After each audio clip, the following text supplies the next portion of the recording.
సహనా సహనా పాట వచ్చినప్పుడు ప్రభాస్ గారి డ్యాన్స్ పైన ట్రోల్ చేసిన ప్రతి ఒక్కడు కూడా ఇప్పుడైతే బయటికైతే రావాలి. ఎందుకంటే అలా ట్రోల్ చేసిన ప్రతి ఒక్కడి చెంప పగలగొట్టిన విధంగా ఈ రోజున నాచే నాచే సాంగ్లో మన ప్రభాస్ గారు అయితే డ్యాన్స్ అయితే అదర కొట్టేశాడనే చెప్పాలి. నాకైతే ఆ పాటలో ప్రభాస్ గారి స్టైల్ కావచ్చు, ఆ స్వాగ్ కావచ్చు, ఆ డ్యాన్స్ కావచ్చు, ఇదంతా చూస్తూ ఉంటే కొన్ని సంవత్సరాలు వెనక్కి అయితే నేనైతే వెళ్ళిపోయాను. నాకు ఒక్కసారిగా యోగి సినిమాలో నయనతార గారితో డెజర్ట్లో ఒక పాట అయితే ఉంటుంది అనమాట, గనగనగన అని.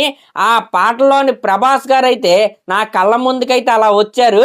నిజంగా ఎర్రకొట్టేశావు డార్లింగ్. అయినా సహనా సహనా పాట షూటింగ్కి ఫారెన్ వెళ్ళినప్పుడు ప్రభాస్ గారి కాలికి ఇంజూరీ ఉందన్నమాట.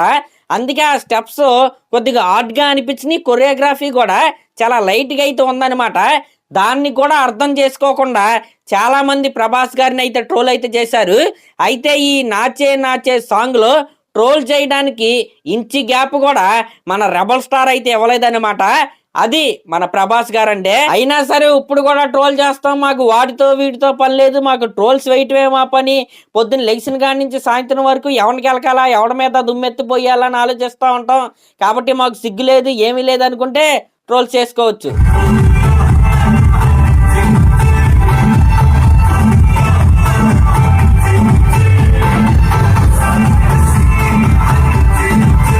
ముఖ్యంగా మన ప్రభాస్ గారి ఫ్యాన్స్ అందరూ ఒక మనిషికి అయితే థ్యాంక్స్ అయితే చెప్పాలి. ఆయన ఈ సినిమా డైరెక్టర్ అయిన మారుతి గారు అన్నమాట. నిజంగా లిటరల్లీ చెప్పాలంటే ఈ పాటలో నాకైతే పాన్ ఇండియన్ స్టార్ ప్రభాస్ గారు అయితే కనపడలేదు, రెబల్ స్టార్ ప్రభాస్ గారే నాకైతే కనపడ్డారనమాట. ఏ సినిమాలు చూస్తూ ప్రభాస్ గారిని మనం ఆరాధించామో ఆ సినిమాల్లోని డార్లింగ్ అయితే మనకైతే మారుతి గారు అయితే బ్యాక్ అయితే ఇచ్చారు. నిజంగా సాంగ్ అయితే కుమ్మి అవతలేసాడనే చెప్పాలి. ఇంకా మెయిన్గా మనమైతే ఈ సాంగ్ కొరియోగ్రాఫర్ ఎవరో నాకైతే తెలియదు, కానీ అసలు ఏమన్నా కొరియోగ్రఫీ చేశాడా, ఏమన్నా చేశాడా? ఇంకా మనం ఖచ్చితంగా ఈ ముగ్గురు వ్యక్తుల గురించి అయితే మాట్లాడుకోవాల్సిందే. వాళ్ళే మన హీరోయిన్స్ అనమాట. నిధి అగర్వాల్ కావచ్చు, రిద్ధి గారు కావచ్చు, మాలవిక మోహన్ గారు కావచ్చు, ముగ్గురు కూడా ఎక్కడా తగ్గలేదనమాట.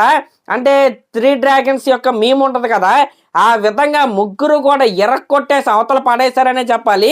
ఇంకా 4th అసలైన డ్రాగన్ ఎవరంటే మన ప్రభాస్ అన్న. నలుగురు కూడా చింపి అవతలేశారు సాంగ్లో. ఇంకా సాంగ్ లాస్ట్లో 1 minute 40 seconds దగ్గర ఎక్కడో ఒక స్టెప్ అయితే ఉంది. ముగ్గురు హీరోయిన్స్ నిజంగా ఎర్రకొట్టేశారు. ఆ కట్స్ కావచ్చు, ఆ కొరియోగ్రఫీ కావచ్చు, ఆ సినిమాటోగ్రఫీ కావచ్చు, ఆ సాంగ్ యొక్క లొకేషన్స్ కావచ్చు, ప్రతిదీ కూడా పర్ఫెక్ట్ గా ఈ సాంగ్ అయితే సెట్ అయింది. ఇంకా డాన్స్ చేస్తున్నప్పుడు హీరోయిన్స్ ఎక్స్ప్రెషన్స్ అయితే మామూలుగా లేవన్నమాట. ముగ్గురు కూడా చాలా గ్రేస్ఫుల్ గా అట్ ద సేమ్ టైం చాలా ఎంజాయ్ చేస్తూ ఈ పాటలో డాన్స్ వేస్తూ అయితే మనకైతే కనపడ్డారు. అలాగే మన ప్రభాస్ గారు కూడా నిజంగా ఆయన నుంచి ఇంత ఎనర్జెటిక్ నెంబర్ చూసి చాలా సంవత్సరాలు అయిందనమాట. బాహుబలి సినిమా ముందు వచ్చిన మిర్చి సినిమాలో ఇలాంటి ఎనర్జెటిక్ ప్రభాస్ గారిని అయితే మనం అయితే చూసాం. మళ్ళీ ఇన్ని సంవత్సరాల తర్వాత ఈ రాజాసాబ్ సినిమాలో ఆ ఫ్రీ ఫ్లో ప్రభాస్ గారిని అయితే మనం అయితే చూస్తున్నాం అనమాట. ఇంకా సాంగ్ లాస్ట్లో అలా నడుచుకుంటూ వస్తూ డెసర్ట్లో ఆ సిగర్ వెలిగించుకుని అలా వస్తున్నాడండి. నిజంగా ఎర్రకొట్టేశాడనే చెప్పాలి. ఆ స్వాగ్ చూడండి, ఆ స్టైల్ చూడండి, ఆ వాక్ చూడండి. Vintage darling Prabhas is back అనమాట. దీంట్లో ఎటువంటి డౌట్ అయితే లేదు. ఇక్కడ మీరు చూసుకుంటే ఈ సాంగ్ ని సినిమా రిలీజ్ కి ఇంకా 3 రోజుల ముందు వీళ్ళైతే రిలీజ్ చేశారు. నా వరకు అయితే ఇది ఒక బ్లండర్ అని నేనైతే చెప్తాను. December 30 31 ఈ సాంగ్ ను కనుక వదులుంటే ఈ పాటికే దేశం మొత్తం కూడా ఈ సాంగ్ తో వైబ్ అవుతా ఉండేవాళ్ళు. పోన్లేండి, సినిమా రిలీజ్ డైరెక్ట్ సినిమాలో కాకుండా కనీసం 2 రోజుల ముందైనా ఈ పాటను అయితే రిలీజ్ చేశారు. అంటే ఇంకొద్దిగా ముందు రిలీజ్ చేస్తుంటే నార్త్లో ఇంకొద్దిగా మైలేజ్ ఎక్కువగా వచ్చేదిగా అనేది నా బాధ అనమాట. పర్లేదు, ఇప్పుడైనా సినిమా రిలీజ్కి ముందు కరెక్ట్ టైంలోనే వీళ్ళైతే రిలీజ్ చేశారు. కరెక్ట్గా వీళ్ళు ఇంటర్వ్యూస్లో చెప్తానే ఉన్నారనమాట, నార్త్లో ఈ పాట బాగా క్లిక్ అయింది, నార్త్లో ఈ పాట బాగా క్లిక్ అయిద్దని. ఖచ్చితంగా ఈ రాజాసాబ్ సినిమాకి నార్త్లో ప్రమోషన్ ఏదైనా ఉందంటే అది ఈ పాటే. ఎలాగో మిగిలిన ప్రమోషన్లు ఎలాగో చేయట్లేదు కాబట్టి కనీసం ఈ పాట నార్త్ ఆడియన్స్కి బాగానే రీచ్ అయింది. ఓన్లీ నార్త్ ఆడియన్స్కే కాదన్నమాట, మన వాళ్ళకి కూడా పండగే థియేటర్స్లో ఈ సాంగ్ చూస్తున్నప్పుడు మెయిన్గా కల్ట్ రెబల్ ఫ్యాన్స్ ఉంటారు కదా, మన ప్రభాస్ గారి ఫ్యాన్స్, వాళ్ళకైతే ఫస్ట్ డే ఫస్ట్ షో ఈ సాంగ్ స్క్రీన్ పైన ప్లే అవుతున్నప్పుడు చొక్కాలు చింపుకుంటారనమాట. నేను కోరుకునేది ఏంటంటే ఖచ్చితంగా ఈ సాంగ్ సినిమాలో ఒక పార్టే అవ్వాలని నేనైతే కోరుకుంటున్నా. కానీ నాకు ఎక్కడో కొడుతుంది, సినిమా మొత్తం అయిపోయిన తర్వాత వెళ్ళిపోయే ముందు ఈ పాట వస్తుందని మనం అయితే వెయిట్ చేసి అయితే చూడాలి. మరి అదన్నమాట మ్యాటర్. నాకైతే ప్రభాస్ గారి డ్యాన్స్ మైండ్లో నుంచి అయితే పోవట్లేదు. ఎందుకంటే ప్రభాస్ గారిని ఎనర్జెటిక్ రోల్స్లో మనం చూస్తూ అలవాటు పడిన మనసు నాది.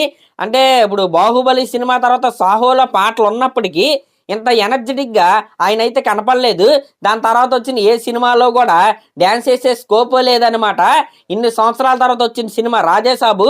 ఖచ్చితంగా ఇది నాలాంటి ఆడియన్స్కి కావచ్చు, అలాగే రెబల్ స్టార్ ప్రభాస్ గారి ఫ్యాన్స్కి కావచ్చు, ఈ రాజాసాబ్ సినిమా గుర్తుండిపోయే సినిమాలాగా మిగిలిపోవాలని ఆయన కెరియర్లో నేనైతే కోరుకుంటున్నా. నాకైతే సాంగ్ పిచ్చగా అయితే నచ్చేసింది. మరి ముఖ్యంగా ప్రభాస్ గారు అయితే డార్లింగే ఎరక్కొట్టేశాడు అనిపించింది. మరి ఈ పాట మీకు ఎలా అనిపించిందో కామెంట్ చేయండి. అలాగే మన ఛానల్ కనుక ఫస్ట్ టైం చూస్తున్నట్టయితే ఖచ్చితంగా సబ్స్క్రైబ్ చేసుకోండి. Thank you.